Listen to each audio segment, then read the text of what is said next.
welcome Dr. Louise Antony.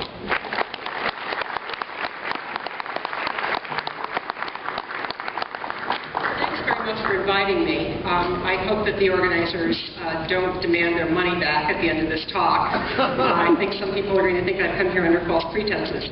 I have a written out talk, but I have been so affected by so many different things that have happened during the conference that I am tempted to read just a part of it and then go off book, which is very dangerous, especially in terms of my using, not using up all the time so that there's no time for questions. But I'm going to give it a try, and I'm going to watch my watch. So how long can I go? Well, we're about 10 minutes late starting, so about an hour? Okay. Half an hour is great. Yeah. Okay. The first thing I want to do is say something that I think nobody in the history of the universe could possibly have predicted. I want to say to Dan Dennett, I agree with everything you said. Only a few of you will realize, Dan Reiner will realize how unpredicted that announcement was. Okay. So I'm a philosopher, and I have a bunch of friends. And my friends, many of them, have very strange views. I have a friend who believes that I am not fully present here. There's only an infinitesimal temporal part of me that is fully present. I have friends that think that in addition to the universe in which we live, there are countless, literally, non-denumerably many other universes, just like ours, except that they're not the ones that we live in. I have friends, in fact, I have a very good friend, a friend to whom I am married, who believes in dualism, who believes that there's a body and a soul. This person, by the way, is not a theist. It's not a theist. You don't have to be a theist to believe in dualism. Probably the leading dualist in philosophy today is David Chalmers, who is an atheist. Okay. My point is that these weird philosophical differences that we have, I don't believe any of those doctrines, but these weird philosophical differences we have doesn't in any way preclude our being friends. The friendships I have with people are based not on metaphysical views, but they're based on common values, shared enthusiasms, commitment to common projects. Those kinds of things, I want to argue, have nothing to do with your metaphysics. And what I want to suggest is that the difference, the fundamental difference between atheists and theists is in their metaphysics. And that is a difference that does not signify. It doesn't have the implications that I think both a lot of theists and a lot of atheists think it has. And it shouldn't stand in the way of our making common cause on a number of extremely important ethical and political and social issues. Now, one of the things that I think metaphysics does not determine is your meta-ethics. This is a piece. This is just a screenshot of a piece that I wrote for the New York Times. They have a blog series called The Stone, in which philosophers are invited to sort of mouth off about various things. And this is a piece that I wrote a little over a year ago, arguing against the view that Chris just articulated. That is, I argue that it does not follow from naturalism, it does not follow from materialism, it does not follow from atheism that you have to be a nihilist. You can be as morally realist as anybody else. The only way you get moral nihilism from atheism is if you accept a premise that many theists want to insist on, which is that the only possible way of grounding moral value is in the dictates of an authoritarian being. If you don't believe that, there's simply no argument from theism to morality or from atheism to the non-objectivity of morality. So I can give anybody who's interested the link to this. I won't try to go through that argument now. That would be a whole different paper. Okay, let's see. Now, I'm sorry, personally I need to get back to my text at this point.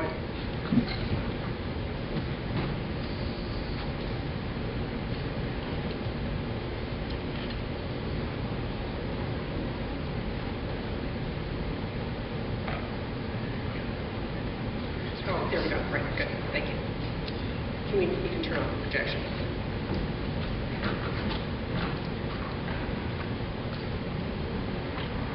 Okay, so I have interest in a number of political issues. One of them is the Middle East, the current Middle East crisis. And a reporter who I respect quite a lot, Chris Hedges, wrote a book. I just came across this in the bookstore, and I was disturbed by it. It's called I Don't Believe in Atheists. And I thought, well, what do you mean? You mean you don't know there are any, or what do you mean? So I started reading. I read the back cover, and this is what it says. It says, the battle between these new atheists, and he has in mind the war horsemen of the apocalypse, and the religious fundamentalists engages two bizarre subsets of American culture. One distorts the scientific theory of evolution, applying it to the complex social, economic, and political systems it was never designed to explain. The other insists that the six-day story of creation in Genesis is fact, and Jesus will descend from the sky to establish the kingdom of God on earth. Neither God nor science, however, will protect us from the destructive forces within human history and human nature. We are not progressing morally as a species. We are not headed toward uplands of sunlight and harmony toward collective salvation. The technological advances made by human societies have empowered in equal measure those dedicated to preserving and protecting life, and those dedicated to violence and industrial slaughter. To my surprise, I found that I agreed with everything that I just read. Everything I just read. So what I'm going to do now is, I said in my talk, or I said in the blurb of my talk that I was issuing a challenge to theists and a challenge to atheists. I think I'm going to skip the part where I challenge theists, because I'm guessing there aren't too many theists in the audience. If there are, I'd be happy to tell you what the challenge is. Well, I guess I can say it kind of quickly. I think that theists need to help normalize atheism.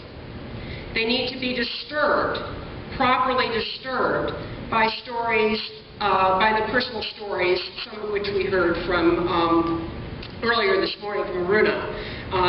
Stories which I bet a lot of you could tell about ostracism and maybe loss of livelihood and other sorts of consequences. They need to prevent that from happening. They need to protect the institutions of a genuinely civil, secular society. There was a recent blog post, I don't know why that's there. There's a recent blog post on the Huffington Post in which the editor actually for Religious Affairs said he publicly supported a young school student who protested the display of the Ten Commandments in the public schools. It was in Molda, Oklahoma. I applaud religious people coming out and saying what he said. Now you want to know what he said.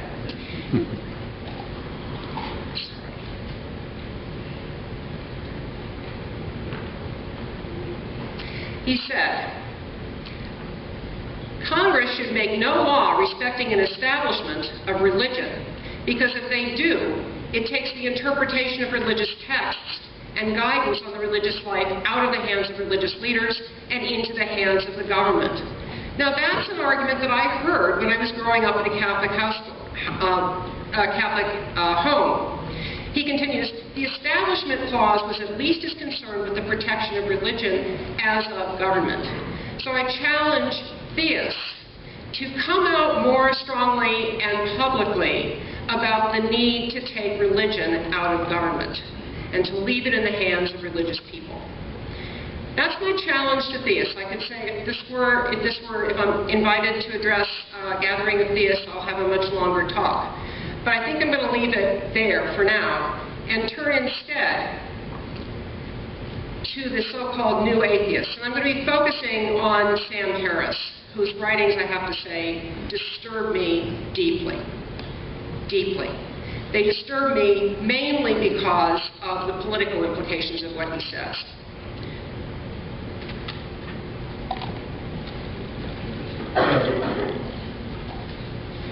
So let me just emphasize again one point that is important to me to emphasize.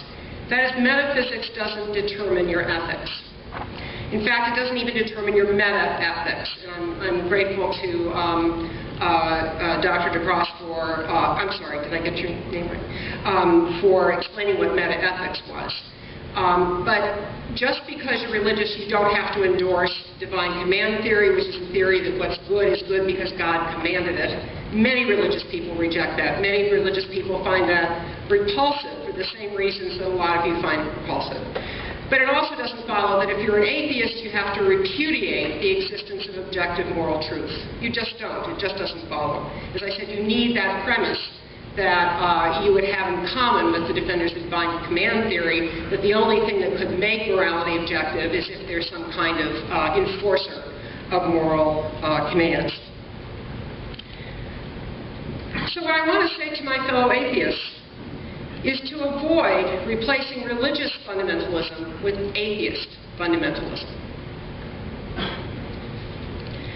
I get very upset when I read Dawkins or Harris talking about what atheists believe or what you believe if you're a naturalist or a materialist. I was disturbed when Chris did that. Because the point of fact is there is no consensus among people that think about what the implications are of naturalism, or by naturalism I mean the view that everything that is possible to know is amenable to some kind of scientific investigation. You don't have to. Those views do not commit you to any particular view on ethics. Now, I'm sorry. So, one of the things that I find disturbing in, say, Sam Harris's writings is what I think of as philosophical naivete.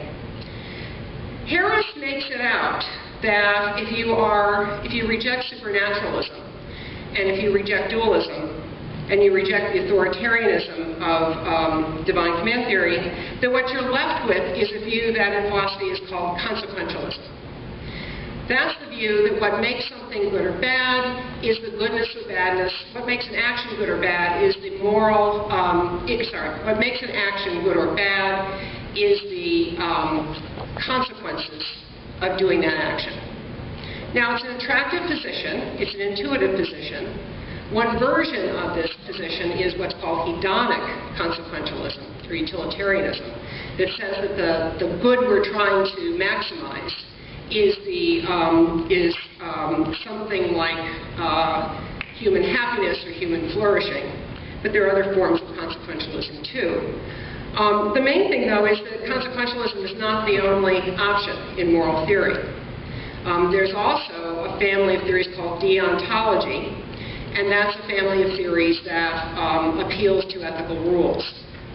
Now, traditionally, deontological views have problems with some kind of cases, and consequentialist views have problems with other kinds of cases.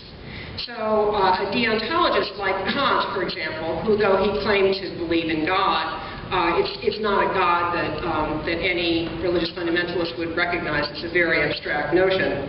Kant argued that morality emerges from the rational activity of human beings ourselves.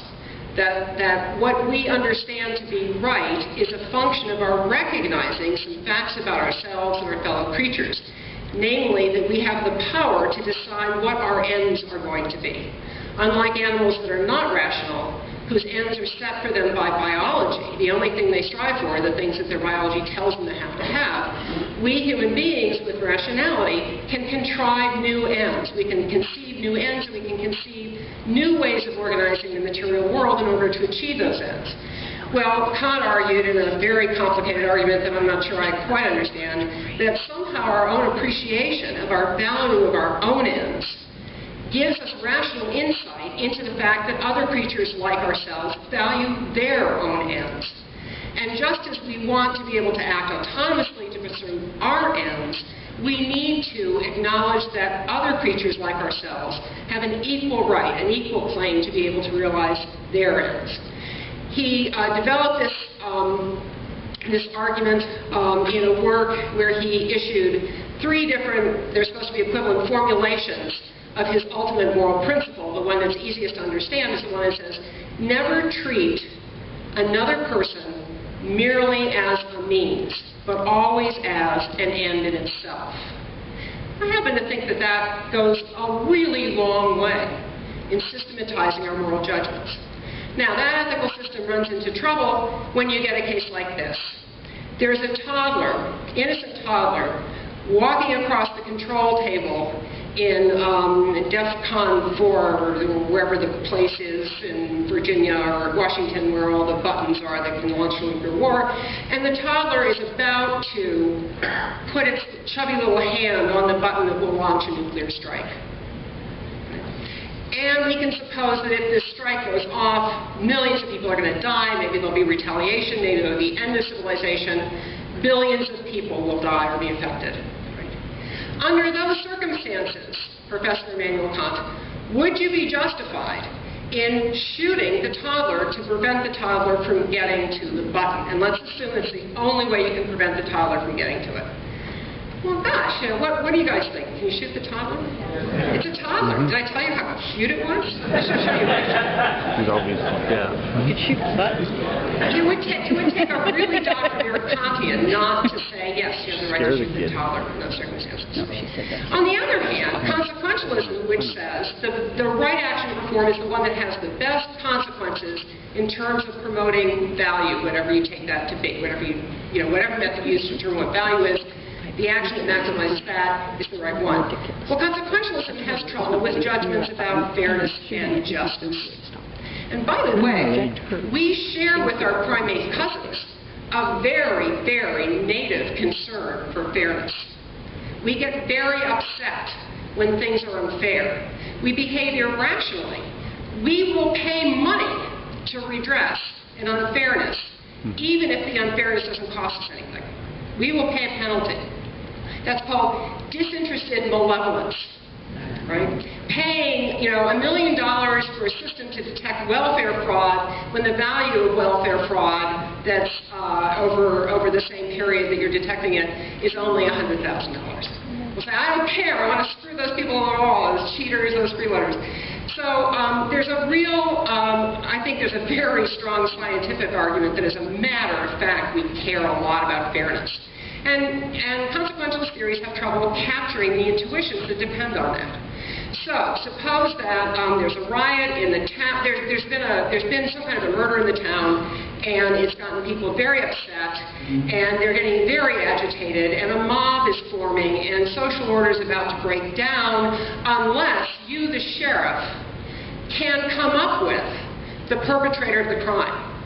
Now, let's suppose that there's somebody who just wandered into town, a drifter, nobody knows him. Let's suppose he has no family, he has no friends, nobody would know if he lived or died. He's not very smart, he's not creative, he's not going to make any contribution to human society. What if you pin the crime on that guy and get him executed real quick? Now, arguably, and if you don't see this, I can tinker with the details until it comes out right.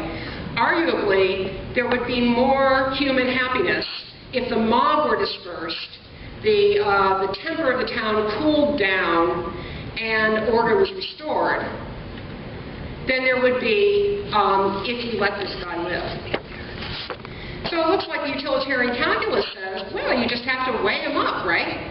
Kill an innocent guy, scapegoat an innocent guy, let the crowd wreak havoc on the town. Well, how many people think it's just obvious you should just execute and scapegoat the innocent guy? Is that a good thing to do? Most people think, no, he's innocent. There should be something just about the punishment. The punishment should fit the crime. It should be attached to the person who actually is guilty of the crime, who's responsible for the crime, even if it would promote a lot of happiness for some poor innocent person to be scapegoated. Now, this is a really fundamental divide in ethical theory. So I get really upset when I read Sam Harris say, I will agree that about values, about meaning, morality, and life's larger purpose are really questions about the well-being of conscious creatures. Value, therefore, translates into facts that can be understood scientifically. Well, that's taking a stand on a very substantive, deep, and difficult philosophical question and pretending like it just follows from respect for science. It's just not true. It doesn't follow. It's going to remain, if we get rid of all religion, it's going to remain a very difficult question, and a question about which people are going to disagree. What the basis of value is, how do we put together our intuitions about happiness and goodness, and our intuitions about fairness. Right? Those are always going to be very difficult, contentious issues, and what is our alternative to just stipulating an answer? Well, it's going to be something like talking to each other, trying to come up with arguments, trying to deduce consequences from our intuitions and testing them against other people's intuitions. It's going to be a very complicated, dialogic process that's going to require a lot of mutual respect and willingness to hear what other people are saying. That's not what I'm getting from Sam Harris. I'm getting him saying, once we get rid of this silly religion, we'll be all rational and scientific, and everything will be great. We'll just have to figure out what the values are, tote them up, see which actions are going to do what, and then we're done. Okay, the other problem I have with that statement is that it seems to me it's completely ahistorical. It shows no appreciation whatsoever about the role that science has played in our history in rationalizing the most heinous crimes. I mean, just a couple of examples. I'm sure you can all, when you think about it, can think of any more. Let's talk about the 1930, the so-called Tuskegee study, the officially titled Tuskegee Study of Untreated Syphilism in the Negro Male. This was a study that was conducted from 1932 to what? Can anybody guess what the date is or know what the date is? When did they stop it? 72. 1972. 1972. In the 1970s, they were still allowing black men who had syphilis to go untreated. Penicillin was discovered in 1947. Scientists who claimed to be doing this out of pure love of knowledge were subjecting people who could have been cured to this horrible, horrible disease. Right? Science said that was okay. 33 states in the United States have laws that permitted the involuntary sterilization of people who were deemed to be dysgenic. The eugenics movement, which got a hold in the United States in the 1900s, and was the model, by the way, for various Nazi eugenics programs, it led to the sterilization of, it's estimated, around 65,000 Americans, almost all sterilized against their will or without their knowledge. And by the way, it wasn't just the feeble-minded, whatever that means. Here are the conditions that could legally warrant the states taking your reproductive capacities away from you without your consent. Alcoholism, epilepsy, being blind or deaf, or having another disability, never mind whether your deafness or blindness had to do with genetic factors or whether it was trauma or something, or disease. If you were blind or deaf, you were not fit. Poor people, people on welfare. The idea that people on welfare, poor people, are different kinds of people from us, that's deeply offensive. But science has stepped in and said, well, they're poor because they're just not very good utility maximizers. What can I tell you? Promiscuous women. If you are deemed promiscuous, if you were legally classified as promiscuous, you got sterilized. Not your Johns, by the way. They were left to be completely potent. Criminals, and here's what I know about. Children who were the victims of rape. So even though scientists were supposed to be in charge of this, there was a kind of magical theory of moral taint that suggested that if you were the product of rape, that you somehow carried the criminality in you. So children who were the victims of rape were also sterilized. This is a weird thing to say here, but God preserve me from technocrats who know how human life can be made better through science and get in power and get the chance to promulgate their particular views about how life can be better, their particular group of scientists who they think are the ones moving in the right direction, and who then perpetrate authoritarian, tyrannical practices on the rest of us. Okay, the second thing that bothers me a lot about what Sam Harris said, and this gets to, this addresses a point that came up this morning. I don't think that there's any particular epistemology that goes along with the denial of the supernatural. Epistemology, like ethics and like metaethics, highly contested area in philosophy. Highly contested area in philosophy. There are two schools of thought that are particularly in contention. One is an a prioristic epistemology that says we use our intuitions about what's good evidence for what, about when a belief is justified, and that we use those intuitions to construct a prescriptive program about how you ought to base your beliefs on evidence. There's another school of thought, and these aren't the only two, that says no, epistemology should be naturalistic, and that's actually a view that I subscribe to. On this view, and it dates back to a professor who had been at Harvard for his career, Willard Van Orman Quine. This is a view that the questions we ask about knowledge are continuous with questions that scientists ask about human capacities. So I believe very strongly that epistemology, our theory of knowledge, especially our theory of prescriptive, our theory about how we ought to form beliefs, that theory should be informed by a pretty thoroughgoing understanding of how human cognition works. Now here's the irony. Quine, for his own philosophical ideological reasons, did not think there could be a science of psychology. He thought there could only be a science of behavior, i.e. behaviorism, where you simply correlated external circumstances and behavioral consequences. Now, I'd love to have that debate with anybody who wants to have it, but let me just say that an awful lot of psychologists and people who are committed to cognitive science in general, like Noam Chomsky, are pretty convinced that behaviorism is empirically inadequate. It cannot explain the data it's supposed to explain. As I said, I'd love to have that fight with somebody. Or argument. We don't have to fight. Don't have to hit each other.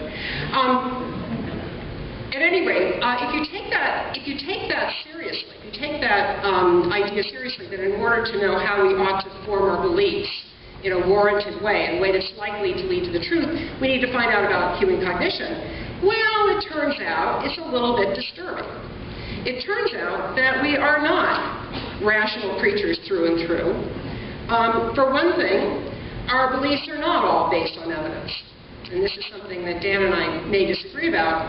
I think that the scientific data show that our ability to pick up language, our ability to understand the psychologies of other creatures who have psychologies, and many other things, our understanding of kinematics, of how objects move through space, our folk physics, our conception of what an object is, our conception of what animals can do as opposed to non-animals, all of those things, I think the evidence shows, are innate. We're born knowing that stuff. The reason you cannot teach an ape to use language is not because the ape is stupid. The ape is really smart. Coco was really smart. When she was 2 or 3 years old, she was much smarter by any measure that you could use than a human infant.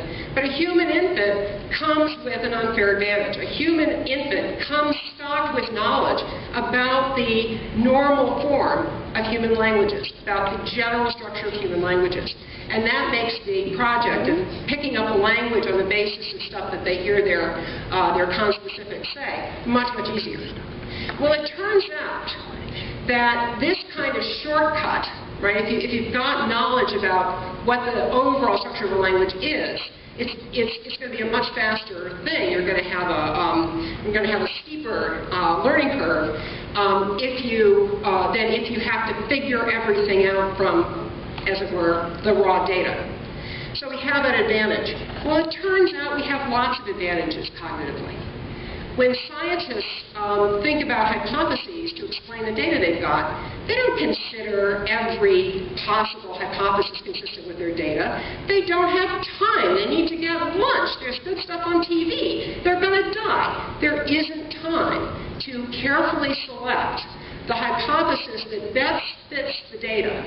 They have to take shortcuts.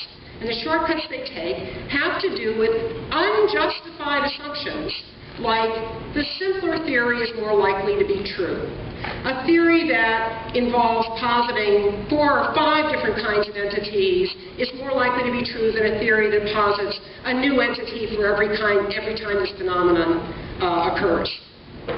There's no way of justifying those kinds of values or principles on the basis of evidence because, as David Hume showed in the 1770s, you need those principles in order to derive anything from evidence. If you don't have those principles, you cannot rationally use evidence. Okay, now those are sort of general ways in which unjustified, that is to say, beliefs or biases or principles we have that do not depend directly on evidence. They don't depend on evidence at all. They're what came in our head. That's one way in which the model, I think, that Sam Harris has of science is something that is simply a mechanical calculation from data. Well, that's one way in which it's wrong. Another way it's wrong is that there's a lot of research now coming out of social psychology. Many of you may have seen Daniel Kahneman's book, Thinking Fast and Slow, or Dan Ariely's book, Predictable Irrationalities. There's lots and lots of evidence that the so-called rational man of classical economics does not exist. There aren't human beings that are like that. We do not behave in the way that this picture suggests we do by making decisions on the basis of careful consideration of the evidence. I'm not saying that's a bad thing. It turns out it's the only possible thing. We could not possibly proceed in the way that Harris suggests science proceeds by gathering up all the data and then kind of deducing a theory from it, or making a decision by lining up all the options and carefully considering the consequences of each one. We don't have time again. So it's very human limitations of our physical embodiment that make that model a bad model. Okay, now the other thing I want to talk about, and this is the part that really gets me mad, is the political naivete of Harris's position. Sam Harris is Islamophobic. He thinks he is bigoted about Islam. He thinks that a religion that has anywhere from between 1.3 billion and 2.2 billion, I've seen lots of estimates, people in this world, on this planet, subscribe to is, let's see, what does he call it? Well, he says, in The End of Faith, Islam, more than any other religion human beings have devised, has all the makings of a thoroughgoing cult of death. He advocates profiling. You can look on his blog. He's got a post called In Defense of Profiling. And by the way, profiling is irrational by any acceptable epistemology. Because if you've got a gazillion people who are Muslim, or a gazillion people who are black, and the amount by which knowing their religion or their race raises the probability that they're a terrorist is infinitesimal, then you are far more likely to unfairly stigmatize innocent people than you are to catch a guilty person. It simply doesn't raise the probability enough to make it rational. Even if it were rational, it's immoral. It's immoral. It's immoral to sacrifice the rights of innocent people for the sake of some perceived degree of increase of safety. Okay, so let me say why I think this is naive. To think that the conflicts that are most salient to us now are the result of religious conflict or conflicts in worldview is to buy a piece of propaganda that the U.S. government is very consciously, very deliberately, very systematically promoting to disguise the real motives for our involvement in the Middle East, which is, of course, preserving control of our oil. I'll say we and our now, and I mean Americans. I don't mean to be implicating my Canadian friends. The fact of the matter is that, you know, back in the 50s and 60s, not all of you are old enough to remember this, the big bugbear was communism. And one of the things about communism, by the way, was that it was atheistic. But communism was the reason why we had to do everything that we did as a foreign power. Everything. And it justified anything. It justified dropping napalm on innocent villagers. It justified dropping white phosphorus on innocent Salvadorans and Nicaraguans. It justified taking leaders that we didn't like violently from power and installing our own puppets. Here's just a partial list of U.S. supported dictators. Irna talked about, or Dr. Sahai talked about Zia-ul Haq in Pakistan. He was a U.S. guy. He was an ally, good ally of the U.S. Manuel Noriega in Panama. He was a U.S. preacher. Of course, he overstepped, and then he was out, and that's a danger you have to take account of if you are thinking about becoming a U.S. puppet. Saddam Hussein was an American preacher. He was our guy. Until, again, things started getting bad. And that, in his case, it was, he began talking about, yes, with terrorism. It was terrible. He oppressed millions. He murdered millions. He was a terrible, terrible man. That's not why he was deposed by the U.S.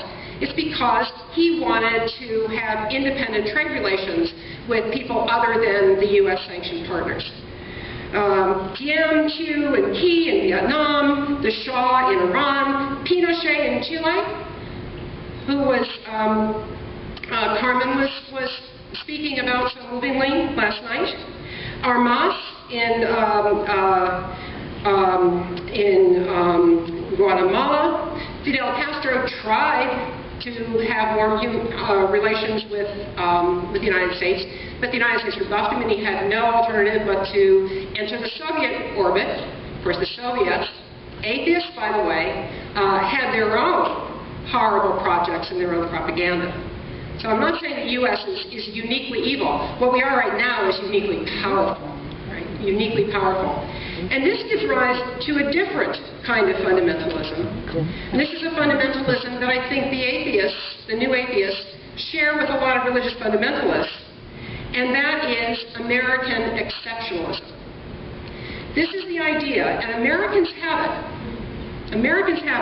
This is the idea that there is something unique about the United States. And it doesn't have to be that God gave us this unique status. Some people say that.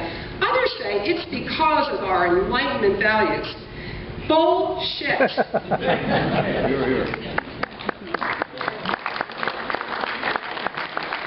now I feel like I'm at a rally. So. American exceptionalism is the unquestioned faith, and it is faith, there's no evidence, that the United States government and the United States leaders alone, among all of the other governments and leaders history has ever known, have noble motives in their foreign policy and are honest. They tell us exactly why they're doing what they're doing. And this ethical purity and this exceptional goodwill is supposed to give the United States the unique right to do a whole bunch of things that are pretty astonishing when you think about it. We arrogate to ourselves the right to make war on other countries, to depose leaders that we don't like, to decide who lives and who dies.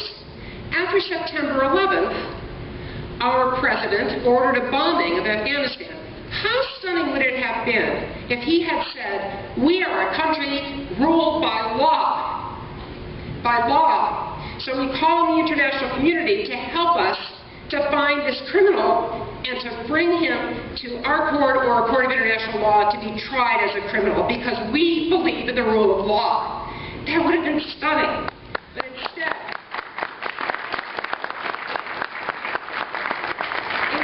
what we did was we poured bombs. We carpet bombed Afghanistan.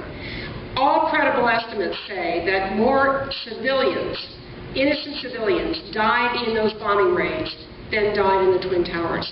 If it's wrong for terrorists to use innocent people as their pawns in a political game, why is it okay for the United States to do it?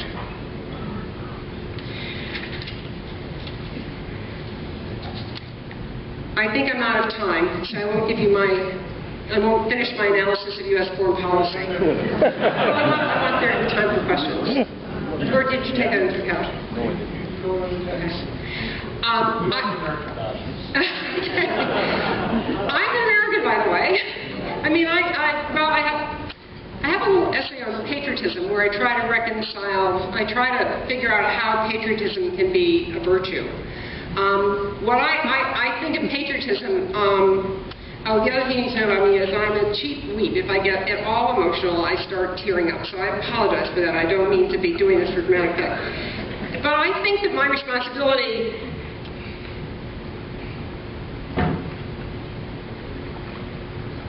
I think that the right attitude for a patriot to have is, this is my country, like this is my child.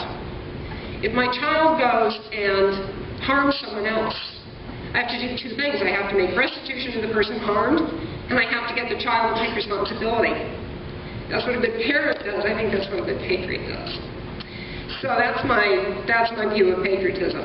I think it's very, very important now that we not allow this lie to be perpetrated, that the conflict in the Middle East has something to do with a clash of religions.